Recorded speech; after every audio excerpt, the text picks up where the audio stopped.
Armênia, do canal Conexão Armênia. Eu já indiquei uma série de vezes para vocês o Conexão Armênia, tá? Que é um canal no YouTube. Ela está, nesse momento, no avião, indo para a República da Armênia. Deve desembarcar nas próximas horas no Aeroporto Internacional de Zvezdanots, em Yerevan, aonde ela poderá, inclusive, nos trazer informação a respeito da situação em campo ali. Ontem houve uma reunião importante entre ex-presidentes da República da Armênia, da República de Artsakh e também aos católicos que são, na realidade, elementos de autoridade religiosa análogos ao Papa. Tanto os ex-presidentes como as autoridades religiosas ficaram de voltar a se encontrar. Há uma tensão muito grande, uma possibilidade muito grande de que o Azerbaijão esteja juntando, reunindo forças para um novo ataque contra a República da Armênia nas próximas horas, no que seria mais um foco, um ponto de tensão muito complicado nesse cenário, que está perto do caos. Eu comecei a live 19 horas e 1 minuto, há 20 minutos atrás, quando desliguei o telefone com uma fonte importante que conversava comigo desde a Europa Oriental, e me dizia o seguinte: eu pedi para definir uma palavra e a pessoa me disse caótico. O cenário é caótico. O cenário é caótico. Hoje mais do que ontem. Hoje mais do que ontem. Infelizmente, é assim que as coisas estão caminhando. André Paulo, boa noite. Obrigado pelo superchat. Rogério, quem falou foi o ex-comandante militar dos Estados Unidos na Europa, que os Estados Unidos destruiriam a frota do Mar Negro e destruiria a Crimeia também, se usar ogivas. André Paulo, é bem verdade, mas muita gente em Londres repercutiu essa informação. Tá? Muita gente em Londres repercutiu essa informação. E essa informação é uma informação daquelas que nos deixa efetivamente muito preocupados, porque, veja, olha, a gente imagina o seguinte: pode acontecer de que os russos, que estão começando os referendos hoje no Donbas, vamos ter referendos em Zaporizhia, em Kherson, e que esses territórios, ao serem incorporados à Federação Russa, eles possam ser compreendidos como territórios que já não mais, para efeitos de compreensão dos russos, tá, fariam parte da Ucrânia. Então, eles entenderiam ataques contra essas regiões como ataques contra seu território. No momento seguinte, eles poderiam usar o que é parte da sua doutrina, um armamento nuclear tático, principalmente se tivessem risco de perder territorialmente alguma dessas áreas. Aí o link no canal Conexão Armênia. Pessoal, vamos nos inscrever no Conexão Armênia, o link está no chat. Nós vamos ter a âncora do Conexão Armênia chegando à capital da Armênia, deve fazer live conosco também, mas se inscrevam lá porque ela vai reportar em português de uma das regiões mais tensas do mundo nesse momento. Tá? Nesse caso, se os russos chegassem a utilizar o armamento nuclear tático, qual seria a esperança? Muito singelamente, tá?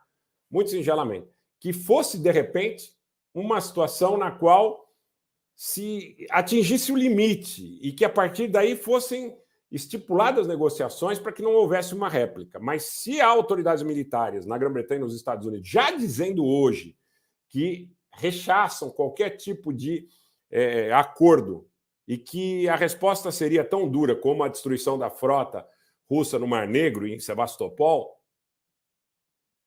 aí realmente a gente pode ter uma catástrofe. Aí realmente a gente pode ter uma catástrofe. Porque eu não estou conseguindo compreender que forças não compreendem que a gente pode perder o controle. E está muito perto de acontecer. Lamentavelmente, está muito perto de acontecer. Quero agradecer também ao José Paulo Silva Costa. Boa noite, José Paulo. Obrigado pelo superchat. Será que é uma avaliação errada? Trocar Putin resolve o conflito? Eu não acho que trocar o Putin resolve o conflito. Sabe por quê, José Paulo? Eu acho o seguinte, eu acho que você tem todo um establishment que está por trás dos interesses sendo repercutidos dos países que estão em conflito. Tá? É muito difícil acreditar ou imaginar que uma pessoa tenha um poder sem que haja um grau de coordenação dentro do seu chamado inner circle, do seu círculo mais próximo, ou do que é convencionado chamar muitas vezes de Estado profundo, seja na Rússia, seja nos Estados Unidos, seja na Grã-Bretanha, a parte do termo ser mais utilizado para o Deep State nos Estados Unidos, que não haja uma certa formação consensual. Eu acho que pode e deve ser uma das técnicas ou das táticas de setores no Ocidente tentar provocar alguma ruptura na Rússia, imaginando que a Rússia seja, de alguma forma, tão suscetível como Líbia, como Iraque ou como a antiga Iugoslávia.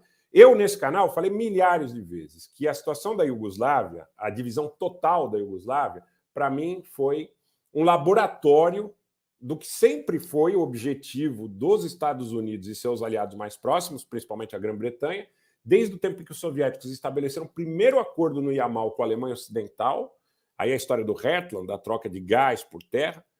Então, desde então, inúmeros documentos dos Estados Unidos, de seus think tanks, de fontes militares, de autoridades militares, de militares retirados, falam que uma das mais interessantes hipóteses para eles seria dividir a Rússia. Então, tirar o Putin, eu acho que não é importante. Eu acho que eles tentam apostar em alguma fissura no núcleo de poder da Rússia. Tá? E eu acho que prolongar o conflito para eles tem um pouco dessa característica, né? Dessa tentativa. Tata, muito obrigado pelo superchat. Mesmo o caldo da Primeira Guerra Mundial, guerra fomentada pela Inglaterra. Olha, sobre a Inglaterra, gente, o que eu posso dizer para vocês é que as agências de inteligência britânicas têm um rol, né? Tem um rol de participação muito maior do que a gente imagina. Quer dizer, os Estados Unidos, muitas vezes, são a atribuição aos Estados Unidos, que são as tropas dos Estados Unidos, são os aviões, é a marinha de guerra, que o arsenal nuclear dos Estados Unidos. Agora, o grande ponto é a inteligência, a ação operacional, e mesmo na Ucrânia muito do que a gente está vendo quando a gente vê ações de ataque dos ucranianos na região de Kharkiv, por exemplo, são consubstanciadas em inteligência da Grã-Bretanha. Isso é conhecidíssimo de todos que são debruçados sobre as questões efetivas da geopolítica.